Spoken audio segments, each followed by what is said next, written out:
Estas medidas de seguridad sanitaria, quiero recordarles a ustedes y a la ciudadanía, tienen como propósito lograr la reducción masiva de la movilidad, es decir, millones de personas fuera del espacio público. El espacio público son las calles, los centros de trabajo, las escuelas, las plazas públicas, las playas, los jardines.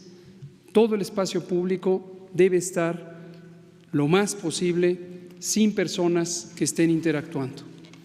Ese debe quedar muy claro cuál es el sentido de las medidas para que todas y todos podamos seguir muy claramente. Esta frase lo ilustra todo: quédate en casa, quédate en casa. No queremos que haya contagios. Hemos sido también muy claros en señalar que esto no se puede parar completamente. No se pueden parar los contagios, no se puede parar la epidemia, pero sí tenemos la oportunidad de reducir los contagios. Y al reducir los contagios vamos a tener la posibilidad de que no haya tantos casos y de que la capacidad del Sistema Nacional de Salud, los hospitales en particular, puedan atender a todas las personas que estén enfermas y particularmente quienes necesitarán hospitalización. Ese es el sentido de las medidas, para que todo el mundo lo tenga claro. Y voy a retomar sobre las medidas y hoy voy a dar lo que ayer no pusimos por obvio de tiempo, que son algunos detalles sobre cuáles son las actividades laborales que quedan excluidas de estas medidas. Y estamos conscientes que tanto trabajadoras y trabajadores como las personas empresarias tienen inquietudes de saber con claridad cuáles son las actividades que están excluidas. Ahorita, antes de mencionarlas, quiero enfatizar, en principio son todas las que quedan suspendidas, todas, y es desde el 30 de marzo hasta el 30 de abril. En forma efectiva son 21 días hábiles, 21 días hábiles.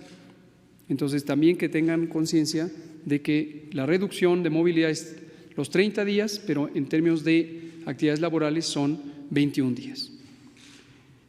Así está establecida la medida 1, se ordena la suspensión inmediata desde el 30 de marzo hasta el 30 de abril de actividades no esenciales. Y enseguida vamos a decir cuáles son esenciales y por lo tanto permanecen activas. Las no esenciales en los sectores público, privado y social. Todo. Con la finalidad de mitigar la dispersión y transmisión del virus, el virus, como todos sabemos, se llama SARS-CoV-2, en la comunidad para disminuir la carga de enfermedad, sus complicaciones y además la muerte por la enfermedad COVID-19 en la población que reside en el territorio nacional. ¿Será posible tener un micrófono para pasarme allá? Porque la lista va a ser larguita, si no voy a acabar con tortícolis. Gracias. Ahora veamos cuáles son las actividades esenciales que no se pueden parar, y aquí explico también cuál es la razón por la que no deben parar. En la vida diaria no somos conscientes de todo lo que necesitamos porque lo damos por hecho. Estamos acostumbrados a que los alimentos están en un punto de venta, pero no nos podemos a pensar cómo llegaron a ese punto de venta, el camión que los transportó, la bodega que los almacenó, el campo donde se cultivaron los productos vegetales, la planta ganadera donde se hicieron los rastros y demás, donde se procesaron los cárnicos, el sitio donde se pescaron los peces, etcétera. Entonces, toda la cadena productiva para tener alimento. Pongo este ejemplo en más detalle, pero es también el agua potable, es la energía eléctrica, es los combustibles, es el mantenimiento de la red de agua potable, el mantenimiento y reparación de la red de drenaje, etcétera, etcétera, etcétera. Y aparte estamos tranquilos porque tenemos cuerpos de seguridad pública, aparte estamos protegidos porque se salvaguarda la integridad y soberanía de la patria, etcétera. Entonces, todas esas actividades no pueden parar. Vamos a ver cuáles son. El inciso A son las que de manera directa son necesarias para atender la emergencia sanitaria, como son las actividades laborales de la rama médica, paramédica y administrativa, así como la de apoyo en todo el sector salud, tanto en el campo público como privado. Esto si parara, no podemos contender con la epidemia, entonces debe continuar. Inciso B, las que están involucradas precisamente en la seguridad pública y la protección ciudadana, además de en la defensa de la integridad y soberanía nacionales. La procuración e impartición de justicia, así como la actividad legislativa, tanto del nivel federal como del nivel estatal. Debe continuar. También el inciso C son aquellos sectores, pero falta la que está completa, que tiene los detalles de las actividades económicas.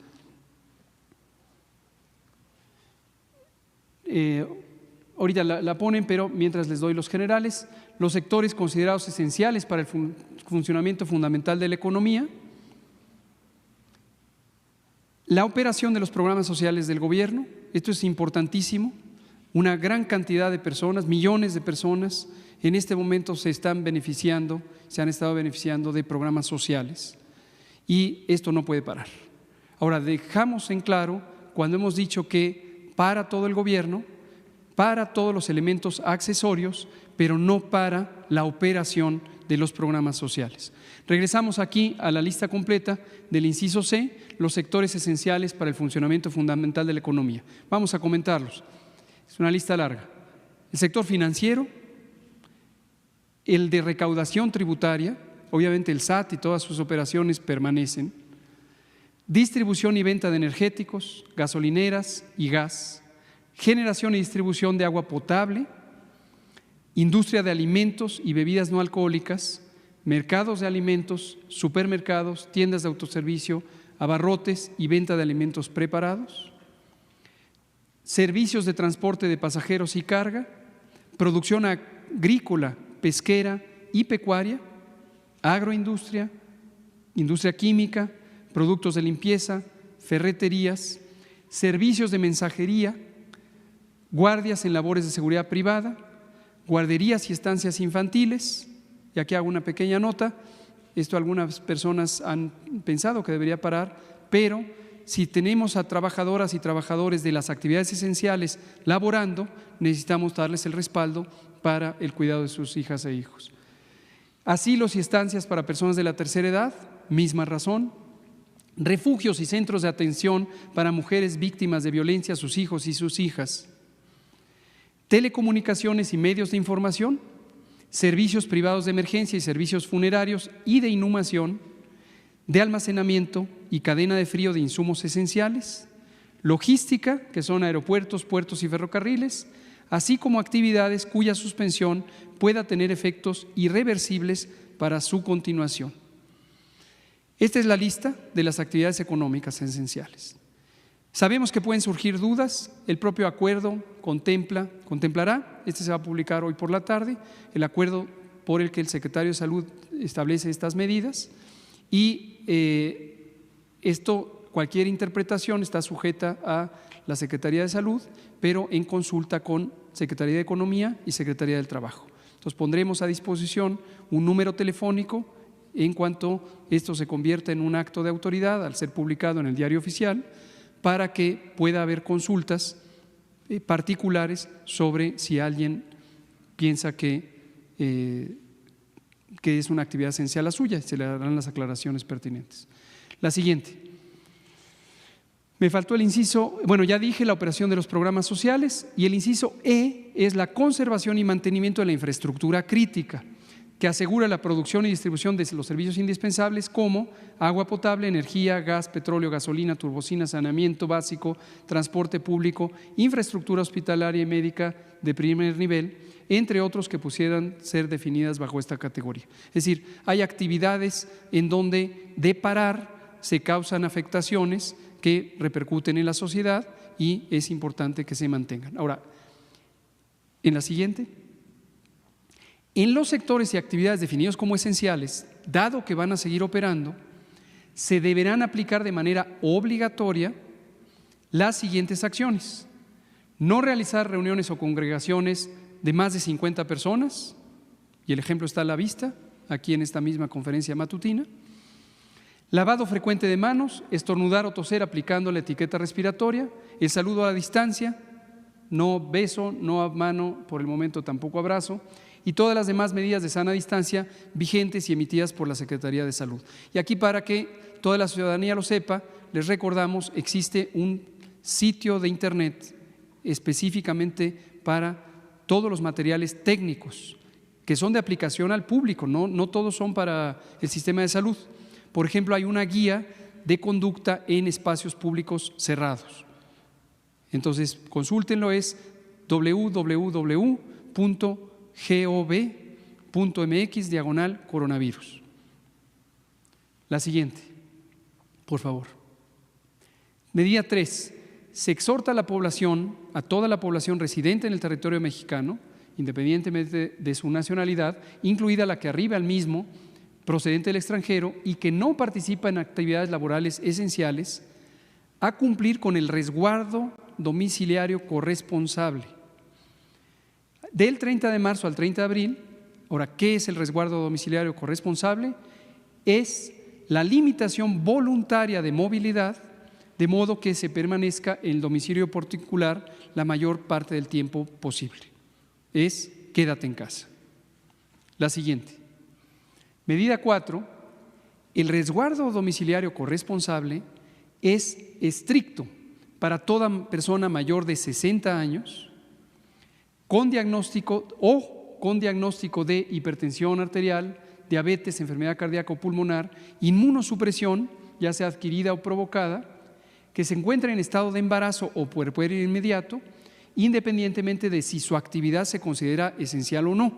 Entonces aquí, ojo, esto es para proteger directamente a las personas en estas condiciones, que como lo hemos explicado repetidamente, son los elementos que hacen más vulnerable a que la persona se complique en caso de presentar la infección por coronavirus.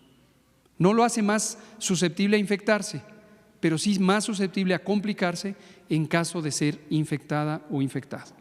Entonces, deben estar protegidos. Señalamos con claridad, el personal esencial de interés público podrá de manera voluntaria presentarse al laboral.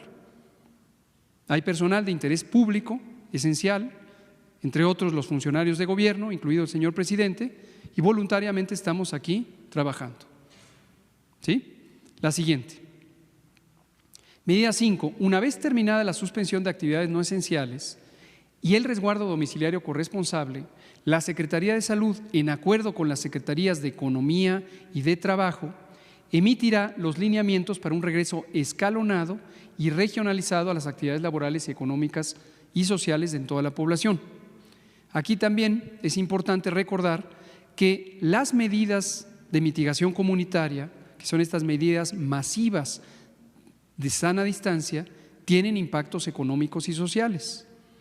Entonces, son dos elementos que están en tensión. Por un lado, quisiéramos cerrarlo todo para disminuir la mayor posibilidad de contagios. Por otro lado, si lo hacemos muy extremo, dañamos a la sociedad. Entonces, hay que estar calculadamente y con mucha racionalidad cuidando un aspecto y el otro. Entonces, todo esto se sigue evaluando diariamente, varias veces al día, para ir monitoreando los impactos benéficos para la salud y, desde luego, los riesgos de daño a, sobre todo, las economías sociales, como hemos dicho, las personas que viven al día. Entonces, es una medida necesaria, pero con consecuencias. Entonces, no queremos prolongarla más allá de lo indispensable. Y por eso, pasados estos 30 días, vamos a tener ya una liberación calculada, razonada de la actividad social y económica. Y lo vamos a hacer en forma escalonada, empezando por aquellas actividades y personas que tienen menores riesgos, pero que además contribuyen a la reactivación de la vida pública. Lo iremos anunciando en su momento. La siguiente. Sexto, se deberán postergar hasta nuevo aviso los censos y encuestas a realizarse en territorio nacional que involucran la movilización, particularmente cuando ésta es en gran número de personas, y la interacción física cara a cara entre las mismas. Y aquí aclaro, existen varias encuestas realizadas por el gobierno o por entes particulares o sociales que se realizan, por ejemplo, por vía telefónica o por vía de internet. Estas no tienen problema. Qué bueno que haya encuestas, de lo que sea, pero aquí se trata de el trasiego de personas para tener entrevistas cara a cara. Y también hay números que son controlables con ciertas medidas de higiene especial o protocolos de control de infecciones que podrían hacer manejable esto. Esto lo hemos platicado, entre otras instituciones, con INEGI, y algunas actividades se van a poder hacer en forma controlada, pero el principio general es que estas se suspendan. Y la última medida, que es muy importante, es: todas las medidas anteriores deberán aplicarse con estricto respeto y apego a los derechos humanos. Esto es muy, muy importante. Este tipo de actividades de restricción de la movilidad nunca debe ser pretexto para la discriminación, para la xenofobia, para el rechazo a personas. Nos preocupa muchísimo porque ya ha habido algunas expresiones de fobia irracional, como suelen ser todas las fobias, en donde incluso al personal de salud se les ha atacado simplemente con la sensación de que pueden ser una fuente de infección. Esto es inaceptable. Obviamente es ilegal, pero además es moralmente inaceptable. Entonces, que quede muy claro, ninguna de estas medidas se debe aplicar en ninguna parte del territorio nacional por nadie, y mucho menos por la autoridad, como pretexto para violentar o restringir los derechos humanos de todas las personas. Gracias, señor presidente.